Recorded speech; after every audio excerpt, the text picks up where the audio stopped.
Well, hey there, everybody. Well, here we are, week 8. Congratulations, we made it to the end.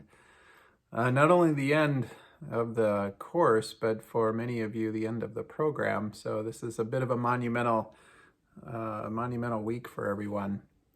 So congratulations on both fronts, just for being able to do a marvelous job in this course. I've been so happy about listening to your reflections, discussions, reading your reflection papers this past week on professionalism and all the other good work that you've done throughout the course. This is really fun for me to see a culmination of all of it come together in all of your thoughts and reflections and skills and new knowledge, and all of that comes together here at the end. So kudos to everyone for doing such wonderful work.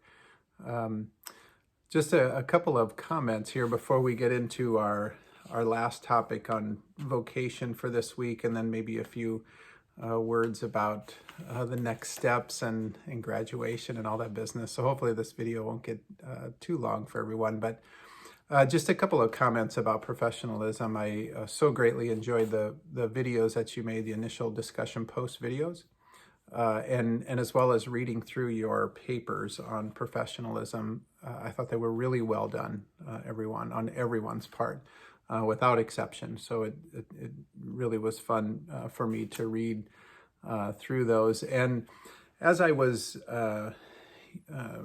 thinking about professionalism from what it means to me as in my own comments from last week, but as I was reading through and listening to all of the discussions and papers and so forth, is the idea, and one of you actually said it in your paper, is that quote that I opened up with the most previous book that I wrote on posturing towards wholeness, is how you do anything is how you do everything.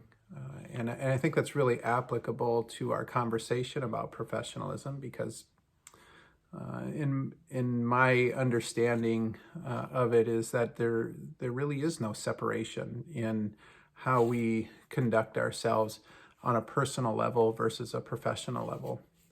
And so many of you, and this is what made me think about it as I was listening and reading, is that so many of you, that is how you described professionalism, is that, and this is where I was so hoping we would get there, and we did collectively, is that there isn't a different, you don't, flip a switch between this is the way I conduct myself in my job, and this is the way I do it in non-working and family and with friends and whatever. It's all the same. It's all one and the same experience. And so how you do it in one way is how you do it in every way. And I feel like that is such a good place to be, particularly for our relational care that we're hoping to provide to our clients and patients that we work with.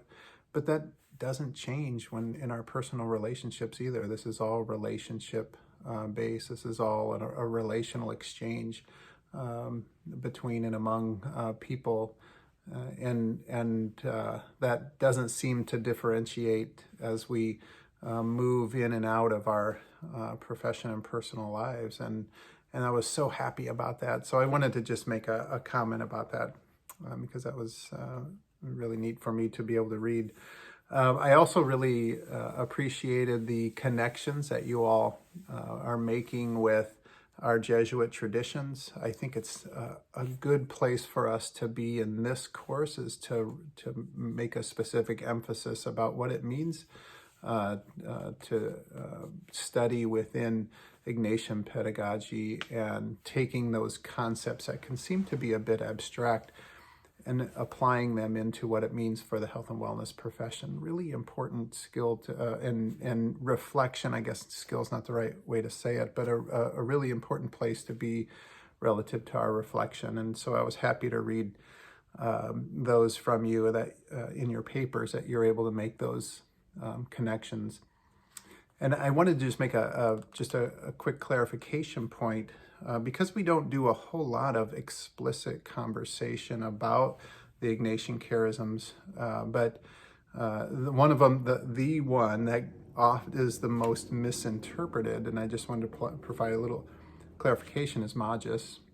And when most people read about Magis, meaning Latin for the more, is that sometimes we look at it from an achievement standpoint, or a success standpoint, or a work ethic standpoint.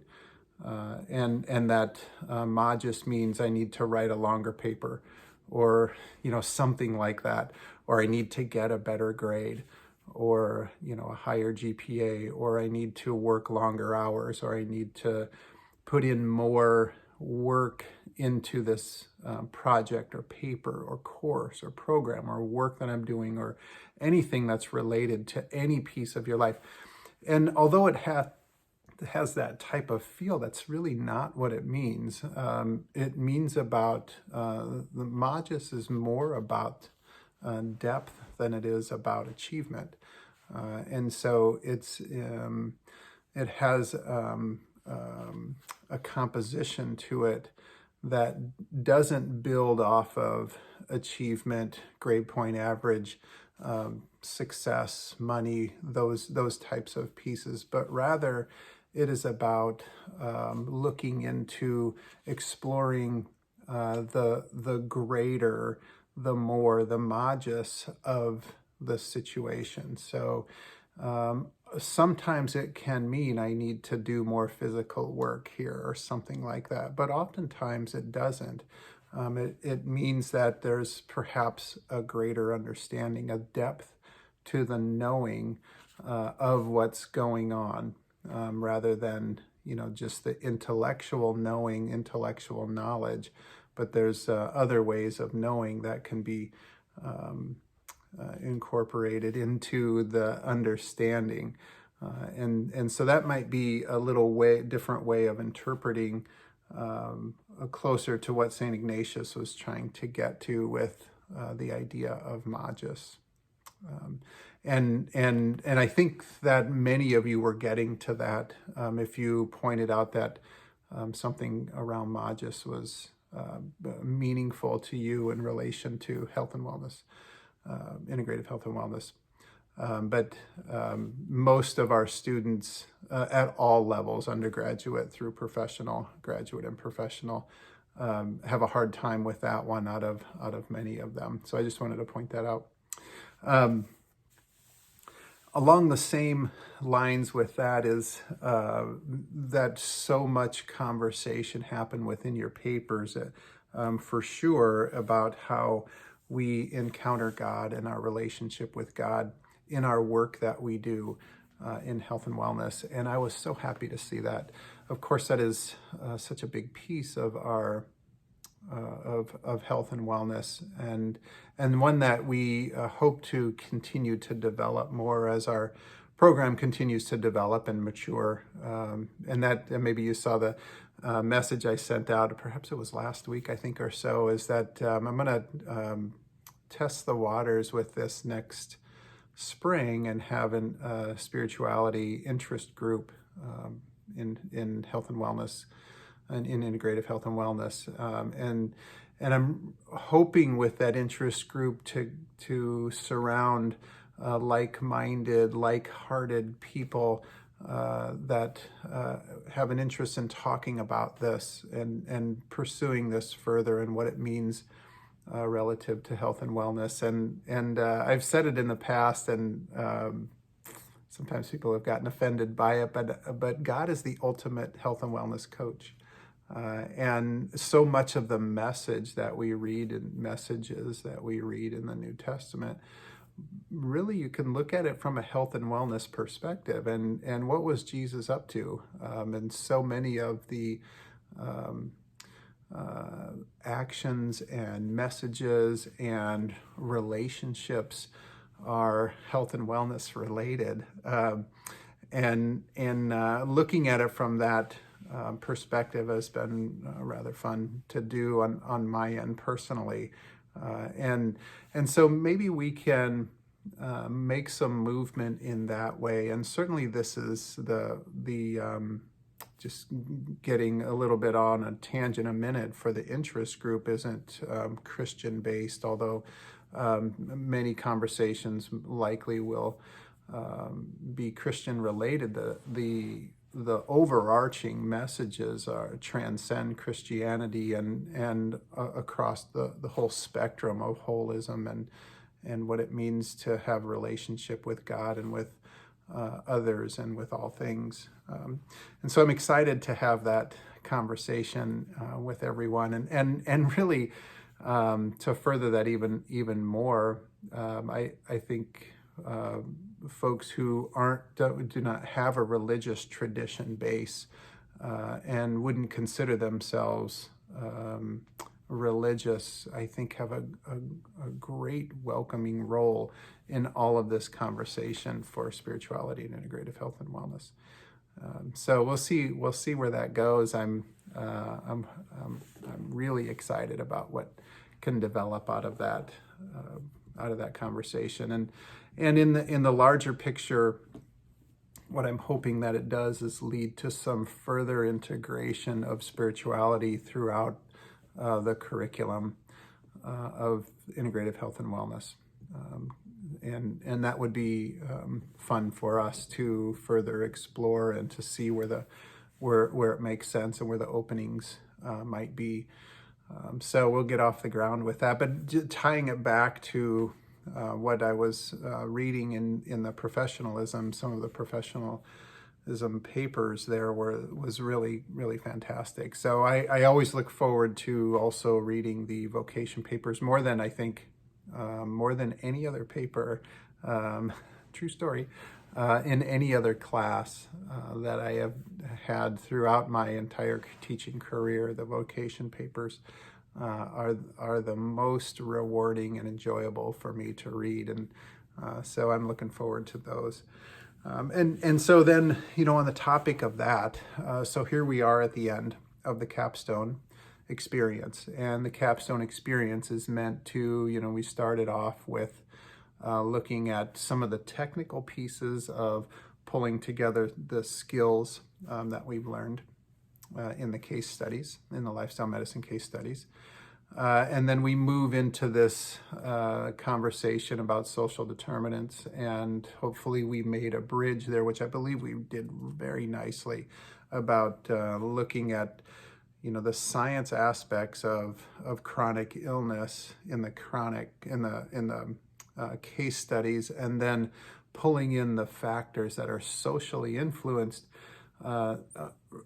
in a roundabout way, to say we can't just look at this in a very linear way, to say that chronic disease is just about this biological reductionism, and that it's so easy to solve if we reductionistically move towards a direction of science and medicine and so forth, because there are social factors and influences and structures and institutions and norms, cultural norms that have such an influence on health that we can't ignore those. And so hopefully those come into play when we're working with folks, because there's the relational connection. That's it, where you combine the science and the facts and the necessary reductionism that is involved in the physiology and biology, with all of the social influences and structural issues that can confound and complicate and lead us in a direction that makes it very difficult to maintain a good appropriate health and wellness.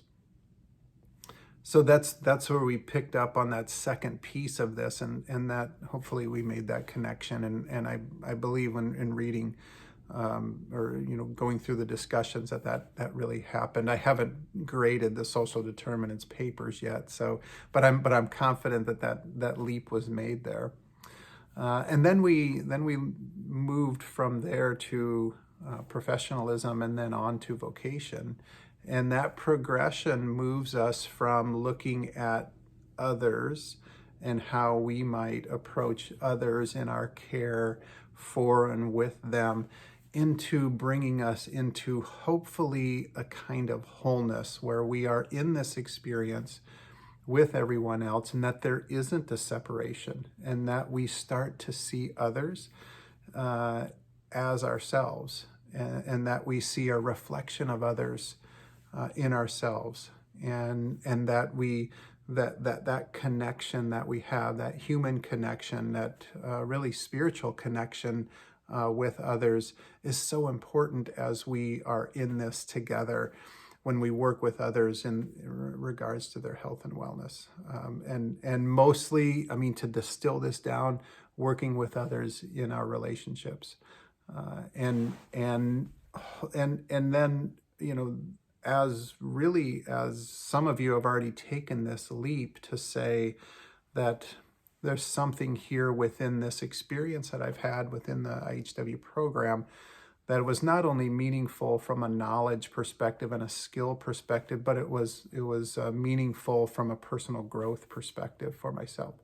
And hopefully that was the case, that there was something there relative to personal growth for you, at the same time that there was professional growth in skill and knowledge. And if we're there, then that's fantastic. If we're not there, then that's absolutely okay too. But that was hopefully the intent, that we understand by the end of this thing that we don't see ourselves as separate from others, that we see a oneness and a wanting, as I love that term, but a wanting that we have with other people. O-N-E-I-N-G, by the way, not W-O-N-I-N-G. There's certainly a distinction. One is opposite of the other. But that connection that we have with others really matters. And so what does that mean relative to our vocation? Well, vocation is a really appropriate term to use at this point, because what do I feel like I'm being called to do? As opposed to, so we've read in other courses, and we've talked about it in other ways, that what is my life purpose? And sometimes life purpose can be narrowly looked at in what is it my profession to do, what is my job to do there. But if we take the stance that how we do anything is how we do everything, then we understand that there is no separation there either, and that I'm feeling moved. I'm feeling a stirring within me that moves me in a direction towards something, and that something, that spirit that's moving us in that direction, is the vocation piece of this. And so in Lowney's book, Heroic Living, there's so much of that being discussed there, that what am I being called to do? What is mine to do? What is it that I feel is mine to do at this point? So now here you are. For many of you, most of you, you're at the end of the program, and it's a now what conversation. And that can come with a lot of mixed feelings. Sometimes, I don't feel like I'm ready. And that is completely normal. We've talked about this a little bit in some of the other gatherings that we've had. And not unlike any other person graduating this December or next May or last May, people always feel like, I don't think I'm ready, because it's been, although, challenging to be a student and to go through those paces, now there's some expectation of me to launch out into the world and to use this knowledge that I have, and to use these skills, and to use the spirit that I bring with it to something that is beyond me, that transcends beyond me. The student experience is largely, even though we try to make it, a community type experience, it's largely an internal experience. But then now, once you approach graduation, it is a realization that this is something larger than me. There's a transcendence there that has some responsibility for the knowledge and skills and values and attitudes that I bring for the good of the whole. and sometimes that can be scary, and that's an absolutely normal feeling to have. And I feel like, I was in that space for a really long time, years, in fact, when I first became faculty. Like, wow, don't they know what my grade point average was my whole way through? Am I really worthy to be here to try to teach others? And of course, it goes well beyond what the measurable piece is of grade point averages, or how we did on certain parts of exams and assessments and papers and all of that business. You bring the whole of you, and the whole of you, yes, is worthy, and you are ready to do that. And so what I encourage you to do, at this point, as you are so close to the end, is to reflect on the whole of you and what the whole of you brings to the whole of the rest of the universe, the rest of the world, the rest of the cosmos. How do you fit in with that? What is yours to do? You certainly can't solve all the world's problems, but there is something for you to do there that is very meaningful for others, for the cosmos, the spirit, and for you personally. So that is only something that you can explore and answer. That is something that no one else can do that but you. And so I encourage you to spend the necessary time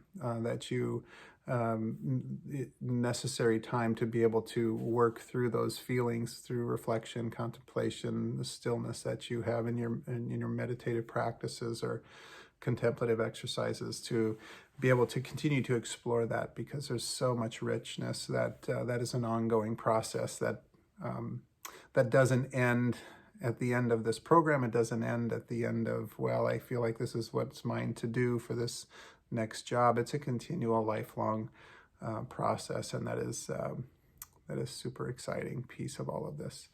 So I think this video is not only week 8, but my intention was to make it the final graduation congratulatory video for you all as you launch out into the world. And some of you will be coming to graduation at the end of this week. And some of you will be coming in May to walk in May. But some of you I won't see at all. So I hope we get to cross paths in any of those situations. Please know that we are always here to be able to assist, to guide, but also to just have a conversation and relationship with too after graduation. We love it when alums come back and tell us how they're doing and what they're up to, and just check in. So that's really wonderful for us to have that experience in the ongoing way. So please know that you can reach out to me personally or any other of our faculty from this point forward, and we'll always be here for you. So congratulations for a job well done. Great, meaningful work that you've done in the last couple years since you've been in the program. And I look forward to hearing all of the great things, the big and small. They're all great, that you'll be doing in the future. Take care.